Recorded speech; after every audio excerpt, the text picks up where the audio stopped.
Sempre falei en galego na casa, sempre me ensinaronme en galego, educaronme en galego, e chega un punto na escola, non sei moi ben cando, na que na escola e de cara para fora da casa, pois falas castelán, sen darte de conta.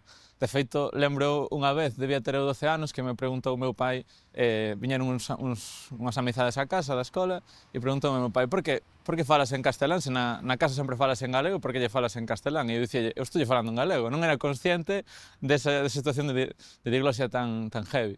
Logo chega un punto con 16 anos na que non eres consciente, non, da situación da lingua, da injustiza que é, non, ao final, e digo, bueno, aquí hai que facer algo, e empezo por decir, pues, eu quero falar galego tamén na escola e en todos os ámbitos, non?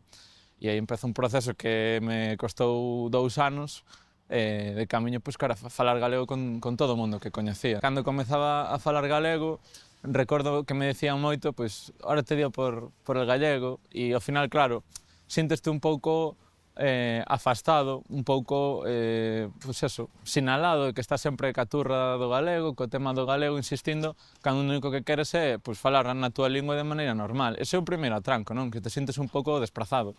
E despois que non hai moitos dos, bueno, na vida dun adolescente, non? Ou dunha persoa moza, incluso, a día de hoxe, filmes, series, audiovisual, incluso os libros, non? Que haxa unha escena de literatura en galego, pois, relativamente potente, pois non está tan publicitada, non?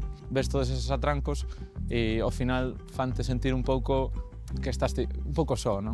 A mocidade galega a día de hoxe sí que ten unha visión positiva de cara á lingua, aínda que non a empregue. Pasa por facernos ser conscientes, non, da situación lingüística, defendelo en todos os ámbitos, que non nos pasen por riba, non?